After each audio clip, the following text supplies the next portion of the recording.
विद्यार्थियों, पुनः आपका एक बार स्वागत है। देखिए, कल हमने पढ़ा था कि संस्कृत भाषा का किस प्रकार से महत्व है, वर्तमान युग के अंदर उसकी क्या प्रासंगिकता है, इतिहास, राजनीति, समाजशास्त्र, भौतिक विज्ञान, रसायन शास्त्र, इन जिन क्षेत्रों के अंदर भारत में आदिकाल से लेकर के लगभग 5000 ईस्वी से पूर्व से लेकर के लगभग 18वीं शताब्दी तक जितने भी ज्ञान विज्ञान का विकास हुआ, वो सारा ज्ञान विज्ञान हमें संस्कृत भाषा में निबद्ध पुस्तकों के अंदर मिलता है। तो हमने कल इसके उद्देश्यों और इसके स्वरूप को जाना। आज हम संस्कृत भाषा के व्याकरण के विषय में जानेंगे।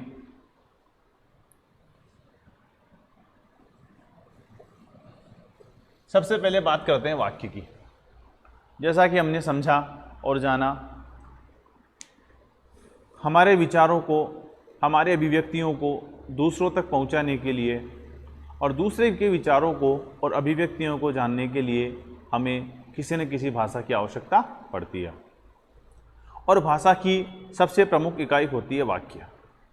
एक वाक्य वह संपूर्ण इकाई होती है जो हमारे संपूर्ण भावों को, जो हम कहना चाहते हैं, समझाना चाहते हैं, दूसरे तक संप्रेषित कर सकता है।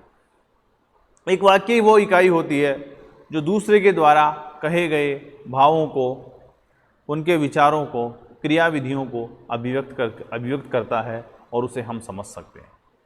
वाक्य क्या है, उसका निर्माण किस प्रकार से होता है, उसके संघटक तत्व कौन कौन से होते हैं, इनके विषय में हम चर्चा करेंगे। देखिए, यूँ तो विभिन्न भाषाओं के अंदर विभिन्न प्रकार की व्याख्याएं दी गई है।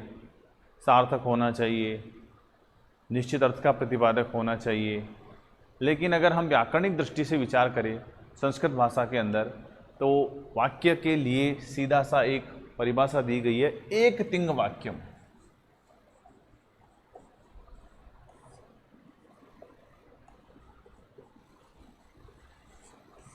एक तिंग वाक्यम, ध्यान दीजिएगा, 3 शब्द हैं, एक तिंग।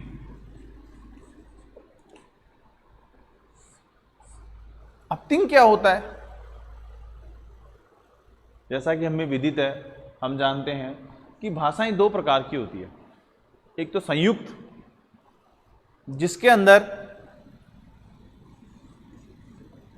शब्द और प्रत्यय, उसके जो चिन्ह होते हैं, कारक चिन्ह होते हैं, उसमें सम्मिलित होते हैं। और एक होती है विच्छेदित, अलग, जिसके अंदर उसके संबंध चिन्ह और उसके जो कारक वगैरह हैं वो अलग होते हैं। जैसे हिंदी के अंदर बात करें, राम ने, संस्कृत में बात करेंगे राम है। तो राम ने ये कारक चिन्ह है, कर्ता को अभिव्यक्त कर रहा है, ये इससे अलग है। और संस्कृत भाषा के अंदर जो इस बात को अभिव्यक्त करने वाला चिन्ह है, प्रत्यय है, वो इसमें समाहित है। तो ये प्रत्यय 2 प्रकार के होते हैं। एक से सुबंत पद बनते हैं और एक से तिङंत पद बनते हैं। तिङंत का मतलब हो गया क्रिया, जैसे राम ने, या यूं लिख सकते हैं राम जाता है। अब हिंदी के अंदर जाता है, लेकिन संस्कृत में कैसे लिखेंगे? गच्छति। क्योंकि गम धातु से तिप प्रत्यय करने पर गच्छति रूप संपन्न होता है। हम यहां पर केवल सामान्य जानकारी प्राप्त कर रहे हैं, विस्तृत रूप से आपको अगली कक्षा में समझाएंगे। केवल इतना ध्यान रखिए, देखिए, शब्द बनाने के लिए, पद बनाने के लिए 2 प्रकार के प्रत्यय होते हैं, सुबंत प्रत्यय और तिङंत प्रत्यय। सुब प्रत्यय जो है 21 प्रकार के हैं और तिङंत प्रत्यय जो है वो 18 प्रकार के होते हैं, 9 परस्मयी पदी और 9 आत्मनी पदी।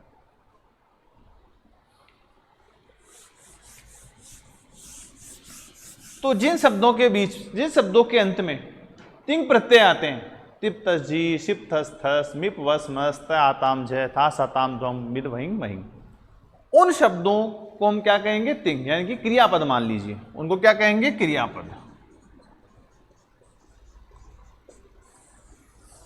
तो शब्द या शब्दों का ऐसा समूह, ध्यान दीजिएगा, शब्द या शब्दों का ऐसा समूह जिसके अंदर एक तिंग पद हो, या यूं कहे एक क्रियापद हो, उसे हम क्या कहेंगे? वाक्य। जैसे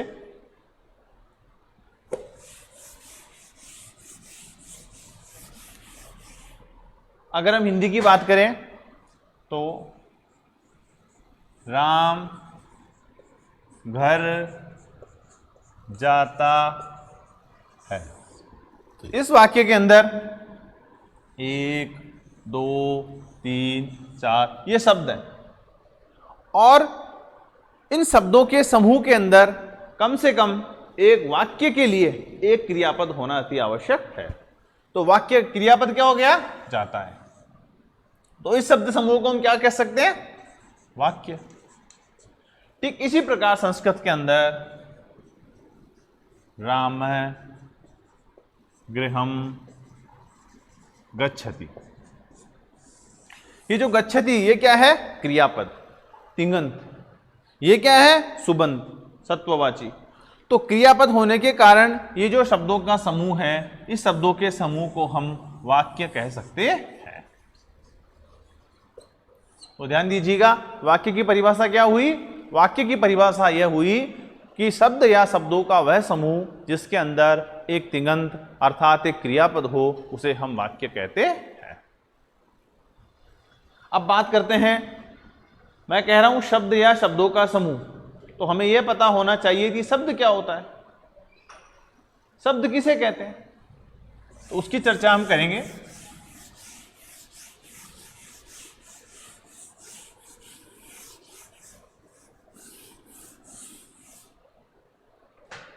वाक्य किससे मिलकर बनता है? शब्दों से। तो संस्कृत के अंदर देखिए एक सूत्र है, सुप तिङन्तम पदम।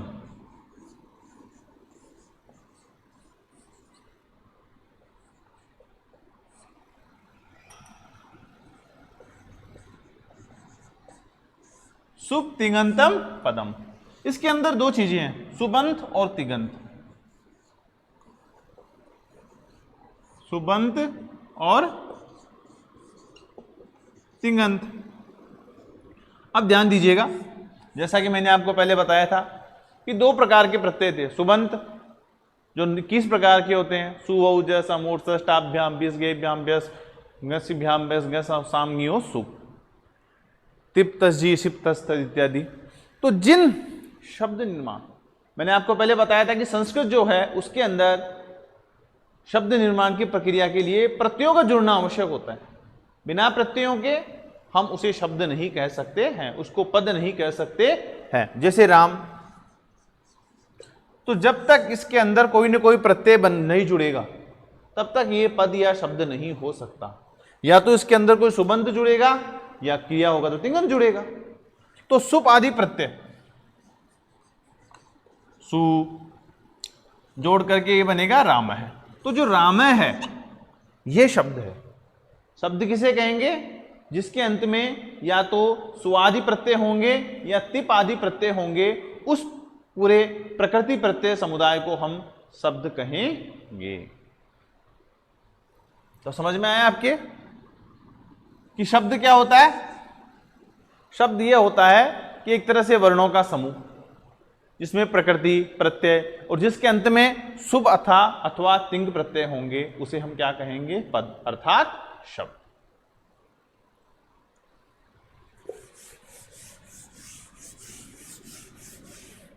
जैसे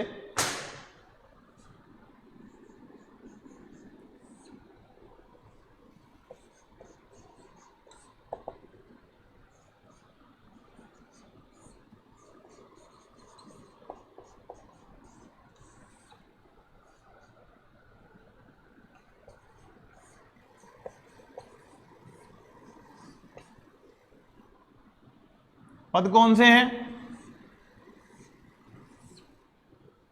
ये मूल शब्द हो गए, मूल जिसके कहते हैं, यानी कि इनको शब्द नहीं कह सकते, इनको प्रकृति, और इनसे ये शब्द बनते हैं सुप प्रत्यय जुड़ने के बाद में, तिप प्रत्यय जुड़ने के बाद में, सुप प्रत्यय जुड़ने के बाद में। तो ये हो गए पद। तो इन पदों के अंदर अगर जिस शब्द समुदाय के अंदर, जिस पद समुदाय के अंदर एक तिंग पद होगा, उसे हम क्या कहेंगे? वाक्य। अब प्रश्न उठता है कि शब्दों का निर्माण किस प्रकार से होता है? तो ध्यान दीजिएगा, शब्द बनते हैं वर्णों से।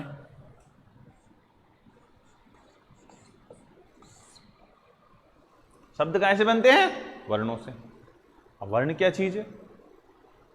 तो ध्यान दीजिएगा, हमारा जो स्वर तंत्र है, हमारा जो मुख तंत्र है, उसमें से ध्वनियां निकलती हैं। मन में जब किसी बात को उच्चारित करने का अभिप्रेरित वायु ध्वनियों को उत्पन्न करती है, और वो ध्वनियां विभिन्न प्रक्रियाओं के द्वारा कालांतर के अंदर उन ध्वनियों को एक आकार प्रकार दिया गया, उनको एक लिपिकीय स्वरूप दिया गया ताकि उनको हम लिख सके। उनकी संख्या, उनका स्वरूप, उनके भेद सबका निर्धारण किया गया। तो वो ध्वनियां वर्णों का रूप ली उन्होंने। मैं फिर कह रहा हूं कि सभी ध्वनियों को हम वर्ण नहीं कहेंगे, बहुत सी ध्वनियां हैं, लेकिन वे ध्वनियां जिनको हमने अपने बौद्धिक रूप से समझा और शब्द निर्माण प्रक्रिया के अंदर उनको एक आकार प्रकार दिया, उनको एक लिपि के स्वरूप दिया, जिनको हम लिख सकते हैं, जिनके द्वारा हम, जिनकी एक निश्चित आकारिता है, उसको हम बना सकते हैं, लिख सकते हैं, उनको क्या कहते हैं? वर्ण। अक्षर भी कहते हैं इन्हें। अक्षर का मतलब इसका कभी नाश नहीं होता। तो वर्ण किसे कह सकते हैं? मुख से उच्चरित वे ध्वनियां जो शब्द निर्माण प्रक्रिया में प्रयुक्त की जाती हैं, जिनको लिपि के रूप में हम लिख सकते हैं, हम जिसे अग्रेषित कर सकते हैं, वो होते हैं वर्ण। अब ध्यान दीजिएगा, वर्ण कितने प्रकार के होते हैं, कौन कौन से हैं, उनके क्या क्या भेद हैं, ये शब्द, इसका वैज्ञानिक विवेचन जितना संस्कृत भाषा के अंदर प्रस्तुत किया गया है, अन्यत्र कुत्रापि उपलब्ध नहीं होता। तो उन वर्णों के स्वरूप के ज्ञान के लिए पाणिनि जी ने हमें 14 माहेश्वरी सूत्र बताए हैं।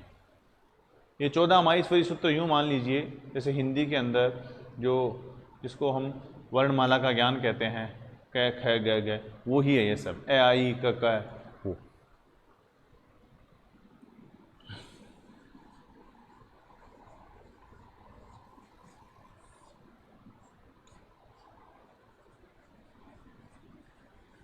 इनको आप याद कर लीजिए।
ध्यान दीजिएगा, एक बार इसका उच्चारण करेंगे ताकि हमें इनका सही स्वरूप ज्ञान हो। ऐ ऊण, रिल रिक, ए ओंग, ऐ औच, हय वरट, लण, यम गणनम, झभय, गढ़धश, जब गडदश, ख फ छ ठ त चटतव, कपय, शशर और हल। ये 14 सूत्र जो हैं इनको कहते हैं माहेश्वरी सूत्र। माहेश्वरी सूत्र क्यों कहते हैं? माहेश्वरात आगतानि सूत्राणि इति माहेश्वर सूत्राणि। माहेश्वर से आए हुए हैं, भगवान महेश्वर शंकर से प्राप्त हुए हैं। कैसे? जब उन्होंने तांडव नृत्य किया और तांडव नृत्य करते समय अपने डमरू को बजाया, तो उन डमरू से ये ध्वनियाँ, ये वर्ण वहाँ से निकले और इनको इस प्रकार से व्यवस्थित किया गया। पाणिनि जी ने इसका परिगणन किया। इनका प्रयोग क्या है? सबसे पहली बात तो ये होती है, हमें वर्णों का वास्तविक स्वरूप ज्ञान होता है कि कितने वर्ण हैं। जिनके द्वारा इतने प्रकार के शब्द और वाक्य, इतना अथाह सागर जो बनाया गया है। प्राथमिक वर्ण ये है जो आपको दिखाई दे रहे हैं, ए ई उ रिल री ए ओ। इनको इस क्रम में क्यों जमाया गया है, पूरी वैज्ञानिक इनकी व्यवस्थाएं हैं, वो सब विस्तार से हम सब जानेंगे। इन सब सूत्रों के अंदर आपने एक चीज नोट की होगी कि सब अंतिम जो वर्ण है वो हलंत है।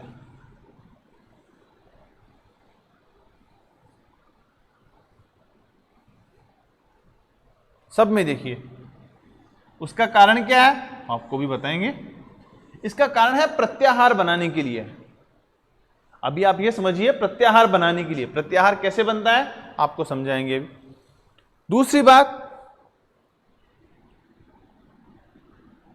कहीं पर भी वर्णों के अंदर पुनरावृत्ति नहीं है, केवल है।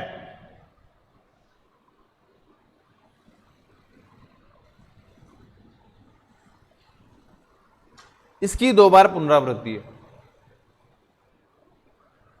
और दूसरी बात, ए का यहां पर भी परिगणन है, और जैसा कि हमें पता है।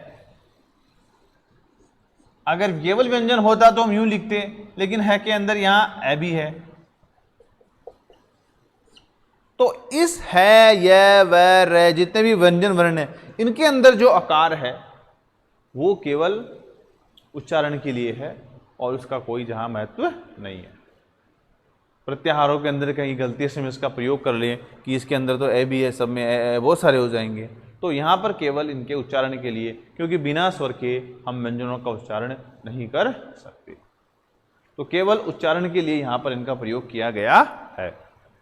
दूसरी बात, जब मैं आपको बता रहा हूं कि प्रत्येक वर्ण जो है वो कैसा है, हलंत, और इस हलंत का उद्देश्य क्या है, इनकी इत संज्ञा होती है और इत संज्ञा होकर के इनका लोप हो जाता है।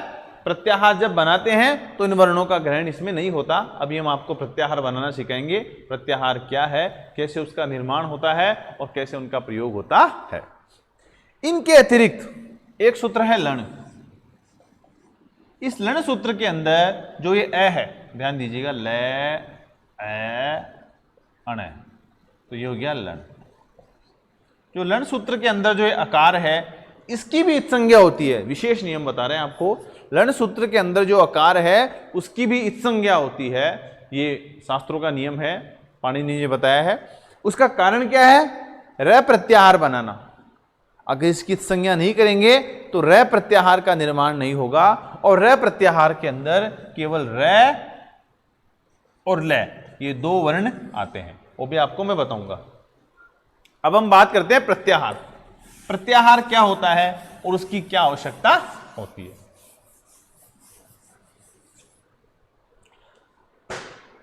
देखिए, कोई भी चाहे भाषा हो या कोई मैंने पहले बताया था कि संस्कृत एक वैज्ञानिक भाषा है। वैज्ञानिक सिद्धांत, हम जब भी किसी भी वस्तु का या किसी भी सिद्धांत का प्रयोग करते हैं तो सबका नहीं बल्कि उसकी एक शॉर्ट फॉर्म बना लेते हैं, ताकि बार बार सूत्र रूप में, ताकि बार बार हम जब उनका पूरा नाम नहीं लेकर के, जैसे किसी का नाम है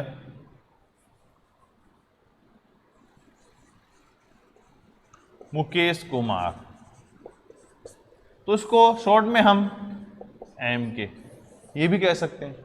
इतना कहने से पूरे का बोध हो जाएगा। यानी कि यूं कह सकते हैं कि इन वर्णों की शॉर्ट फॉर्म, संस्कृत व्याकरण पढ़ेंगे तो उसमें सूत्र पढ़ेंगे हम, और सूत्रों के अंदर क्या होगा, इनकी शब्दों की शॉर्ट फॉर्म दी हुई है। जैसे इको यणसी, इक क्या है, इसे लेकर के क्या ये वर्ण, इतने वर्णों को लिखेंगे, फिर यण के लिखेंगे, फिर अच के लिखेंगे, पूरा मिक्स हो जाएगा और बहुत बड़ी दिक्कत आ जाएगी। तो इनकी क्या हुई है, शॉर्ट फॉर्म। प्रत्याहार को हम ये कह सकते हैं संक्षिप्त रूप में कि ये वर्णों का एक समूह है, एक शॉर्ट फॉर्म है, जिसकी एक संज्ञा निर्मित बना दी गई। इतना कहने से ये वर्ण इसके अंदर ऑटोमेटिक सम्मिलित होंगे। तो वो फॉर्म है एक तरह से। उसका निर्माण कैसे होता है वो थोड़ा समझ लीजिए। अंतिम वर्णों को इत्संज्ञक करने का उद्देश्य यही था। जो अंतिम अच है, अंतिम अच नहीं, अंतिम वर्ण जिसकी बात कर रहे हैं अपन, कोई भी प्रत्याहार मान लीजिए, जैसे मैंने बोला अण, तो अंतिम वर्ण से पूर्व कौन? ए। अब अणय और ए के सहित इनके बीच में जो जो वर्ण है वो पूरे वर्णों का ये बोध कराएगा। जैसे देखिए यहां पर अणय कहां पर है? ये रहा। और ए कहां पर है? ये रहा। तो ऐसे लेकर के इसके पूर्व तक के वर्ण, क्योंकि इसकी तो संज्ञा होगी, इसका लोप हो जाएगा कि हम काम, इसका काम केवल इतना ही है कि हमें ज्ञान कराने के लिए, इसका ग्रहण नहीं करेंगे, नहीं तो भी सभी का ग्रहण होने लग जाएगा। तो इसको छोड़ करके यहां से लेकर के यहां तक तो कौन से वर्ण आए? ए, ई, उ, ये तीन वर्ण। तो अण प्रत्याहार में कौन कौन से वर्ण आएंगे? ए, ई, उ। तो ये जो अण है ये इन वर्णों की शॉर्ट फॉर्म है, प्रत्याहार है अण, ए, ई, उ। ठीक इसी प्रकार से देखिए अक, बहुत सरल है। पहला वर्ण क्या है? ए, हेरा ए। हलंत वर्ण कौन सा है? क। देखिए पीछे हलंत वर्ण कहां है? ये क। तो यहां से लेकर के 1 2 3, अब देखिए मैंने बताया था ना आपको इत्संज्ञक वर्ण काम में नहीं लेंगे, तो अणय इसमें काम में नहीं आएगा। तो ए, ई, उ, री, लृ, यहां तक ये 5 वर्ण, ए, ई, उ, री, लृ, इन 5 वर्णों का ग्रहण होगा अक। यानी कि अक कहने से हमें इन 5 वर्णों का पता चलेगा। इन 5 वर्णों की जो शॉर्ट फॉर्म है वो है अक। ठीक इसी प्रकार से आगे चलिए, अच, यहां तक चलते हैं। अब आप स्वयं बनाइए, ए कहां पर है? यहां पर। तो चैत के पहले तक अपन को गिनना है, ए, ई, उ, ये लिख लेते हैं, ए, ई, उ, री, लृ, री, लृ, ए, ओ, ए, ओ, आई, औ, आई, औ, ए, ई, उ, री, लृ, ए, ओ, आई, औ। इन वर्णों के समूह को हम क्या कहते हैं? अच। तो अच कहने मात्र से हमें इन पूरे 9 वर्णों का ज्ञान हो जाता है जिन्हें हम स्वर कहते हैं। अब आप देखिए, जब मैं स्वरों की बात करें, किसी को गिनाएं, ए, ई, उ या भाषा में प्रयुक्त करें तो कितनी दिक्कत होगी सभी वर्णों का, और केवल अच कहने मात्र से ही इन सब का ज्ञान हो जाता है। तो इसलिए वर्णों के सही ज्ञान के लिए उनके शॉर्ट फॉर्म विकसित की गई है, और वो क्या है? प्रत्याहार। ऐसा किसी भाषा में आपको देखने को नहीं मिलेगा। इस प्रकार से हम बहुत से प्रत्याहार बना सकते हैं जो तत्त काम में आते हैं। वैसे मैं आपको बता दूं कि लघु सिद्धांत कौमुदी के अंदर कुल 42 प्रत्यय बताए गए हैं। कई जगह 42 भी है, 43 भी है, 44 भी है, लेकिन लघु सिद्धांत कौमुदी की अगर हम बात करें तो केवल 42 प्रत्यय आपके बनते हैं जो सूत्रों में प्रयुक्त होते हैं। अब हम बात कर रहे थे कि जब सब वर्णों का एक एक बार प्रयोग किया गया है तो है का 2 बार प्रयोग क्यों किया गया है? तो ध्यान दीजिएगा, एक प्रत्याहार है अठ, अठ प्रत्याहार। अठ प्रत्याहार के अंदर कुछ इस प्रकार के रूप सिद्ध करने हैं जिसके लिए अर्हेण जैसे, तो उसके अंदर क्या होता है का होना अति आवश्यक है। अगर अठ प्रत्याहार के अंदर है नहीं आएगा तो वहां पर यह समस्या खड़ी हो जाएगी। तो इसलिए अठ प्रत्याहार के अंदर यानी कि ऐसे लेकर के टैसे पूर्व तक के वर्णों के अंदर हकार का भी ग्रहण हो, इसलिए यहां पर यह है का प्रयोग किया गया है। और ठीक इसी प्रकार शल प्रत्याहार एक श है, यहां तक के वर्ण काम में लेते हैं इसके अंदर, स और है। तो इसके अंदर है का ग्रहण हो, यानी कि शल प्रत्याहार के अंदर है का प्रयोग हो और अट प्रत्याहार के अंदर भी है का प्रयोग हो, दोनों प्रत्याहारों के अंदर है का ग्रहण हो, इसलिए है का यहां पर 2 बार प्रयोग किया गया है। और भी बहुत से स्थल हैं और भी बहुत सी आवश्यकता है, लेकिन मुख्य रूप से मैंने अभी आपको यहां पर 2 ही बताई है।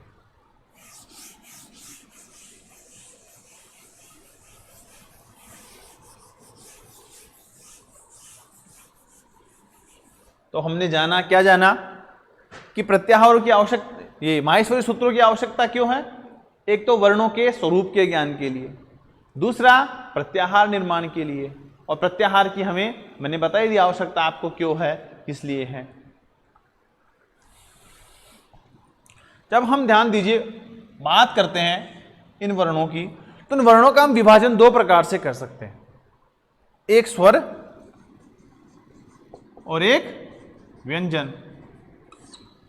स्वरवर्ण कौन कौन से होते हैं, तो संक्षिप्त में मैं आपसे कहूंगा एक बात, आप खुद देखिएगा। अचः स्वरः,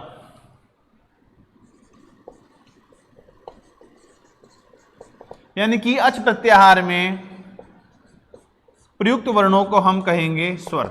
अब आप खुद बता दीजिए मुझे कि अच प्रत्याहार में कौन कौन से वर्ण हैं, आपके सामने लिखे हुए हैं, ए ई उ री री ए ओ आई औ, बस खत्म बात। तो माहेश्वरी सूत्रों के अंदर ऐसे लेकर के औ तक ये जो वर्ण हैं, इन वर्णों को हम कहेंगे स्वर वर्ण।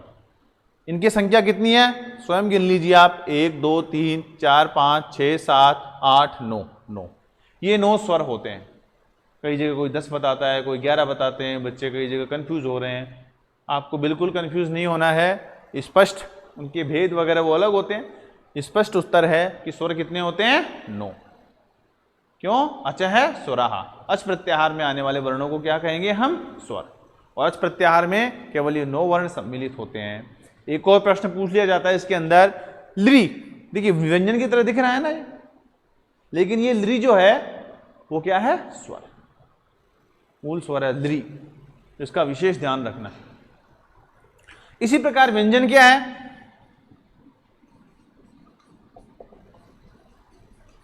हल है व्यंजना, हल प्रत्याहार में सम्मिलित होने वाले वर्ण। हल प्रत्याहार में कौन कौन से वर्ण हैं, अब आप स्वयं देख लीजिए, है य व र, ल य म गण न, झ ब घ ढ ध, ज ब ग ड द, ख फ छ ट त, च ट त, क प श श श है। यानी कि हल प्रत्याहार में सम्मिलित वर्णों को हम व्यंजन कहेंगे। पूर्णतः वैज्ञानिक विभाजन है। अच प्रत्याहार में सम्मिलित वर्णों को स्वर कहेंगे और हल प्रत्याहार में सम्मिलित वर्णों को हम व्यंजन कहेंगे। कितनी सुंदर व्यवस्था है। देखिए, पहले ऊष्म वर्ण है, फिर पंचम वर्ण है, फिर चतुर्थ वर्ण है, पूरा वैज्ञानिक विभाजन है।